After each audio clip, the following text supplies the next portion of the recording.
You, John Fitzgerald Kennedy, do solemnly swear. I, John Fitzgerald Kennedy, do solemnly swear. That you will faithfully execute the office of President of the United States. That I will faithfully execute the office of President of the United States. And will, to the best of your ability. And will, to the best of my ability. Preserve, protect, and defend the Constitution of the United States. Preserve, protect, and defend the Constitution of the United States. So help you God. So help me God.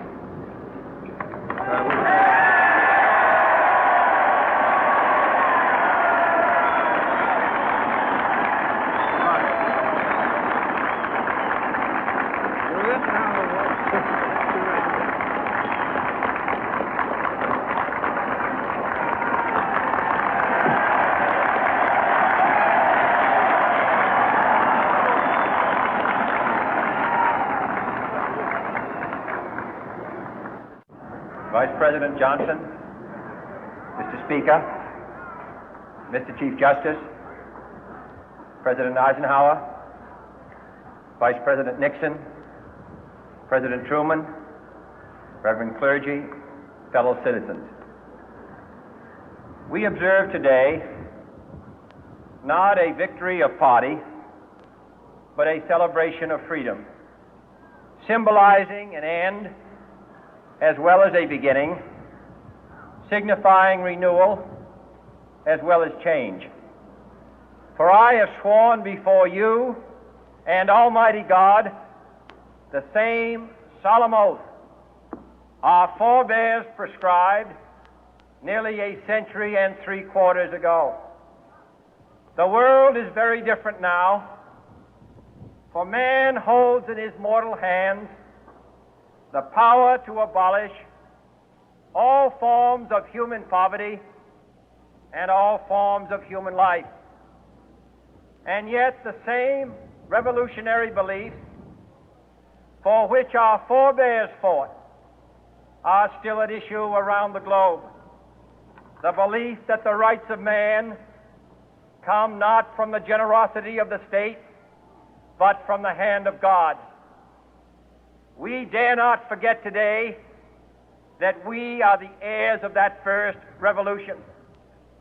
Let the word go forth from this time and place to friend and foe alike that the torch has been passed to a new generation of Americans born in this century, tempered by war, disciplined by a hard and bitter peace, proud of our ancient heritage, and unwilling to witness or permit the slow undoing of those human rights to which this nation has always been committed and to which we are committed today at home and around the world.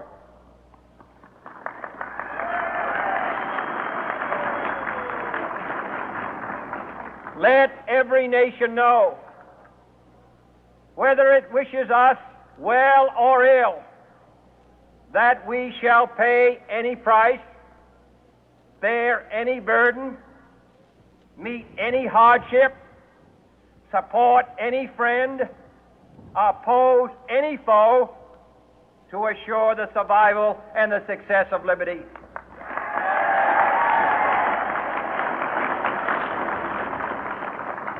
This much we pledge and more.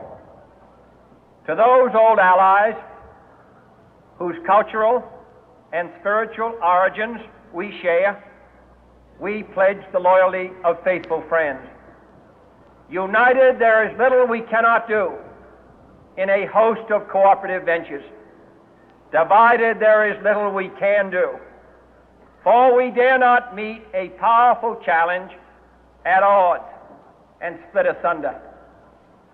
To those new states whom we welcome to the ranks of the free, we pledge our word that one form of colonial control shall not have passed away, merely to be replaced by a far more iron tyranny. We shall not always expect to find them supporting our view, but we shall always hope to find them strongly supporting their own freedom, and to remember that in the past, those who foolishly sought power by riding the back of the tiger ended up inside.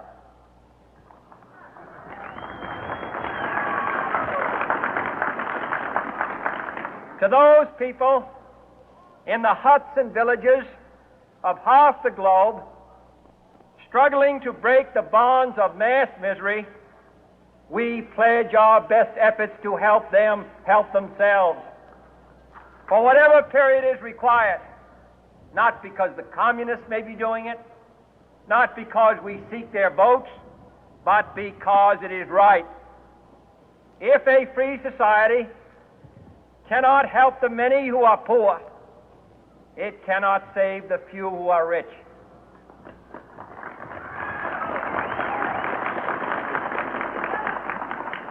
To our sister republics south of our border, we offer a special pledge to convert our good words into good deeds, in a new alliance for progress, to assist free men and free governments in casting off the chains of poverty. But this peaceful revolution of hope cannot become the prey of hostile powers. Let all our neighbors know that we shall join with them to oppose aggression or subversion anywhere in the Americas. And let every other power know that this hemisphere intends to remain the master of its own house.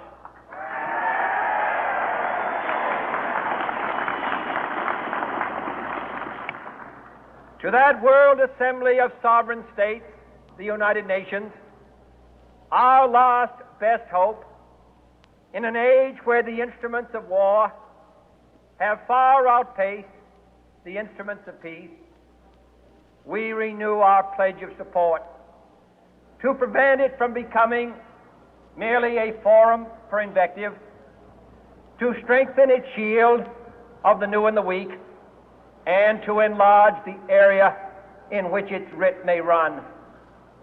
Finally, to those nations who would make themselves our adversary, we offer not a pledge, but a request that both sides begin anew the quest for peace. Before the dark powers of destruction, unleashed by science, engulf all humanity in planned or accidental self-destruction, we dare not tempt them with weakness, for only when our arms are sufficient beyond doubt can we be certain beyond doubt that they will never be employed. But neither can two great and powerful groups of nations take comfort from our present course, both sides overburdened by the cost of modern weapons, both rightly alarmed by the steady spread of the deadly atom, yet both racing to alter that uncertain balance of terror that stays the hand of mankind's final war. So let us begin anew, remembering on both sides that civility is not a sign of weakness, and sincerity is always subject to proof. Let us never negotiate out of fear, but let us never fear to negotiate.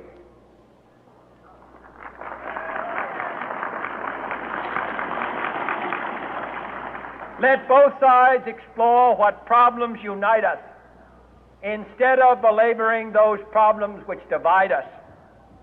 Let both sides, for the first time, formulate serious and precise proposals for the inspection and control of arms, and bring the absolute power to destroy other nations under the absolute control of all nations.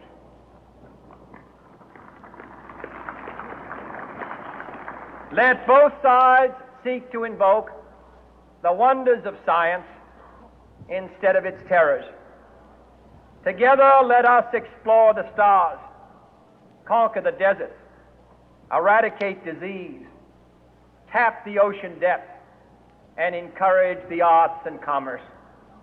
Let both sides unite to heed in all corners of the earth the command of Isaiah to undo the heavy burden and let the oppressed go free.